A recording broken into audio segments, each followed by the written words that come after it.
People are claiming that the video camera is disappearing. When I was little, my folks used something similar to this to record all my firsts in life. Um, Nowadays, you can, excuse me, you can do very much the same thing on a tiny little camera like this, which is a lot more portable and a lot more advanced. But people don't seem to be buying these so much. At least that's what I've read. And this is actually why I'm making this video. I wanted to give my 2 cents on what I think of this. A lot of people seem to be buying these, which are these digital SLRs that can do video. Now let's think about this for a moment. This is designed to take video on the move. You're at an amusement park, for instance, and you're recording the family vacation. And images can only portray so much. I mean, the image, once the image is taken, it's a static item. There's no real, you can certainly tell people about it, and they can try and picture it, but truthfully, the way I look at it is, if you're going to capture a moment, I feel like the video is the best way to go. But a lot of people don't seem to be buying these cameras. They seem to be buying the digital SLRs, and like I said, these little JVC cameras are designed for video. Think about if you're trying to follow your kid around and you're carrying something like this. Now granted, one of these smaller ones isn't too bad, but you also have, let's take a look at the lens here on this, a 40 times optical zoom. And if you're trying to get something far away in the stands, the 40 times optical zoom is just not possible on one of these SLR cameras. Not without having to spend a good amount of money, possibly even sell your car, because I've seen some 800 millimeter lenses that go for around $10,000 to $15,000. So that's one end of the market that seems to be eating away at the video camera, but another end that's even more significant is the smartphone. Now, I personally see a couple of problems with using the smartphone to document, irretrievable moments in time. First of all, the camera just isn't up to snuff. Now, a lot of people would think that it is, but let's think about this for a moment.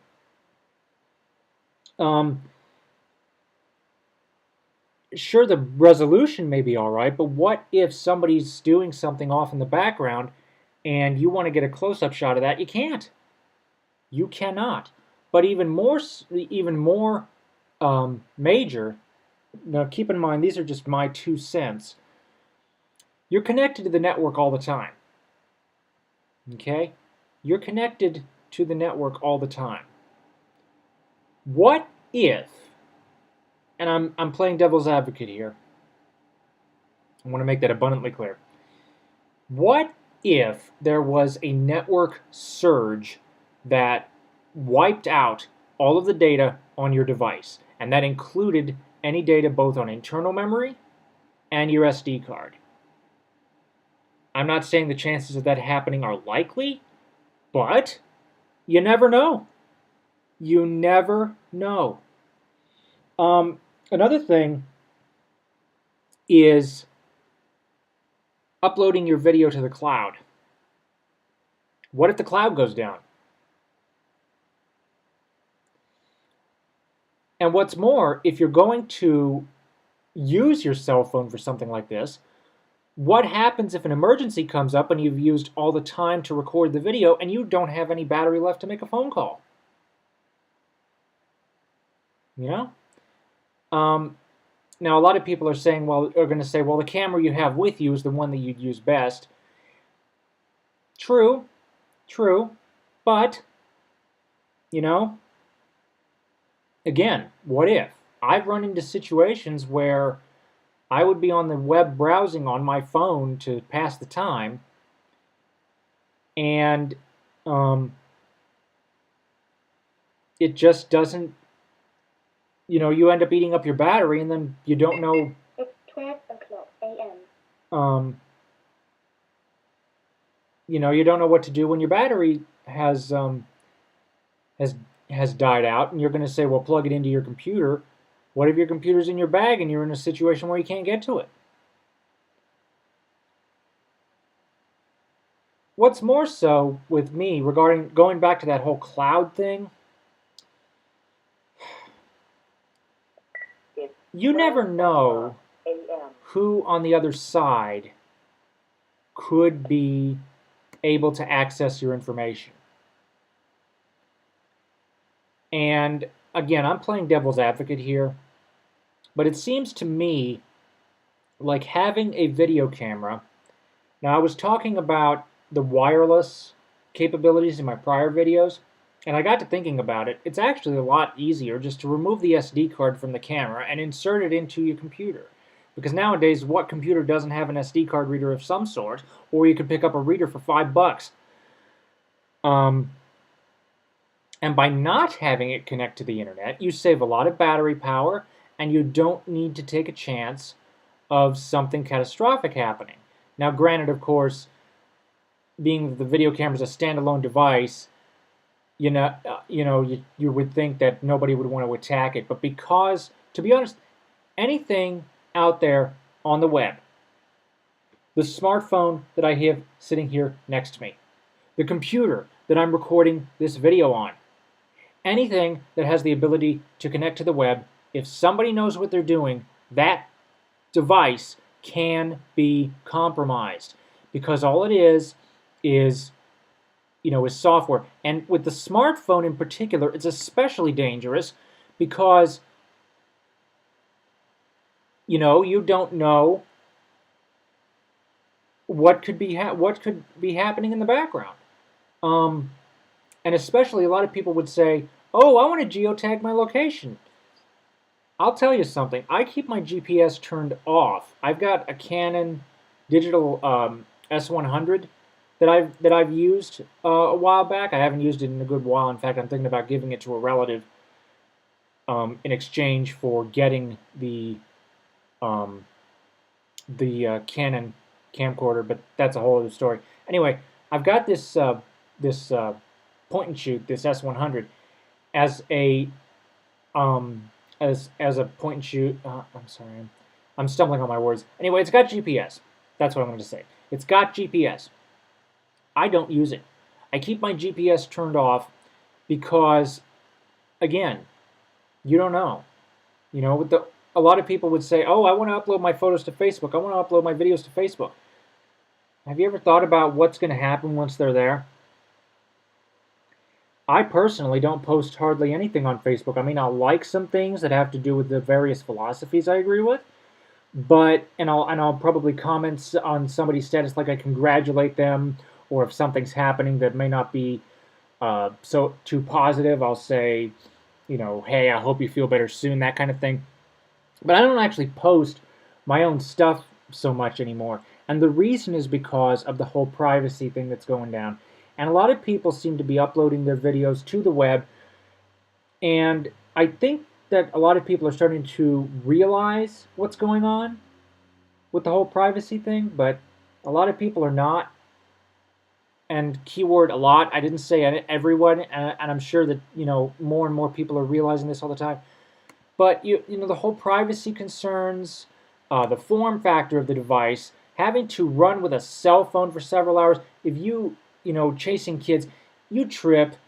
With me, I would definitely trip. I could, the smartphone would end up coming out of my hands, go splat on the concrete. This has happened several times. My phone, because of my cerebral palsy, my phone would slip out of my hands and fall onto the ground. Nothing's damaged, thankfully, but what's not uncommon is for the back to pop off and the battery to go with it.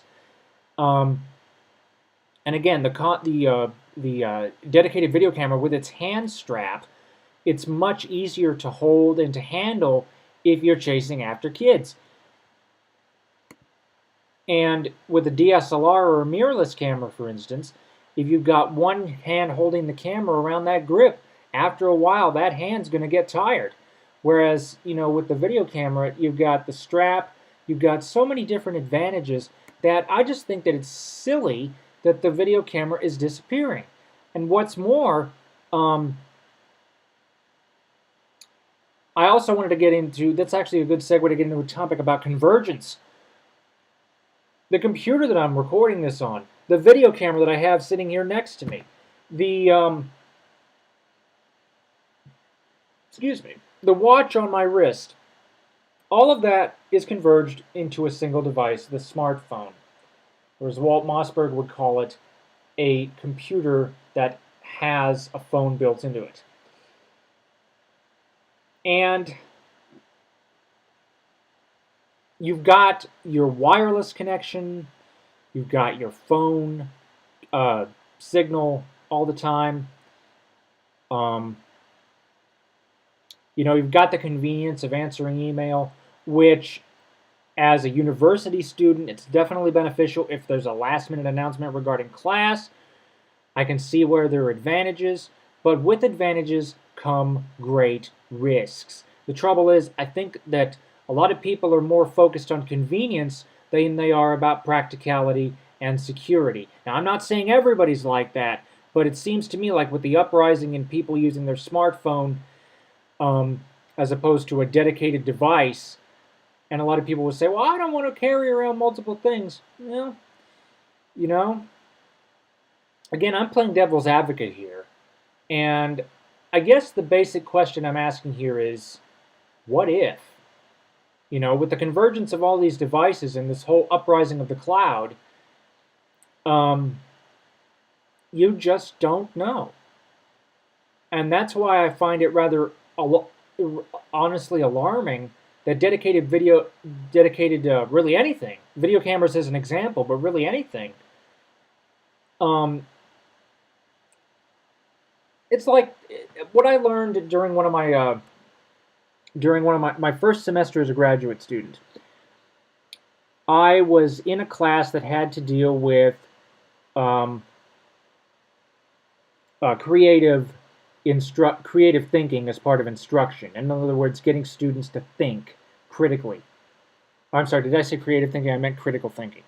Anyway, one of the things that the professor had mentioned was you can do many things at once, but you cannot do them all as well as you would if you were to focus on a single task.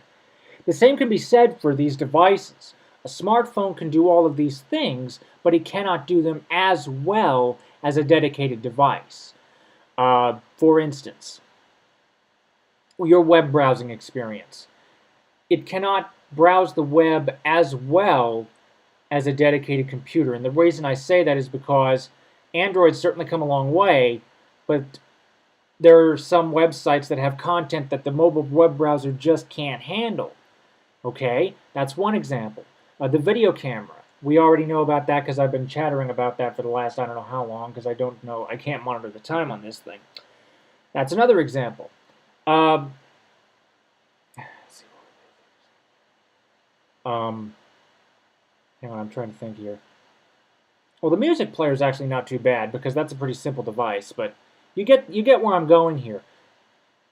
It seems to me like the more multitasking we add to these devices, the worse that they're going to be at accomplishing specific tasks. And I think that we need to keep dedicated devices on the market. Now, my hope is that there will always be a place for them. I don't want them to be completely eroded. A lot of people, I remember back at CES, Sony has a whole barrage of video cameras this year that are brand new. One of the comments, and I'm running on low on battery power, yay. One of the comments made was that Sony didn't seem to get the message that video cameras are dying. If they are dying, I would say it's a bad sign. I mean, I was thinking about getting a video camera with wireless on board, but after having thought about it, I decided to chuck that idea. Like I said, because number one, anything that can connect to the web can be compromised, whether it be a video camera or the watch on your wrist. If it can connect to the internet, it can be compromised. I don't know how, but if you know what you're doing, it can be compromised. Number one. Number two, you save money, and I was thinking about the whole business of having internal storage. If that internal storage fails for whatever reason, you're dead. You may as well just stick to the SD card. And I know that I may sound, I'm not even advocating that we upload our videos to the cloud here. So in a sense, I may seem a bit old-fashioned, but to be honest, you know how they say sometimes the old ways are still the best? Think about it. Thank you for watching. Comments are welcome, and have a nice day.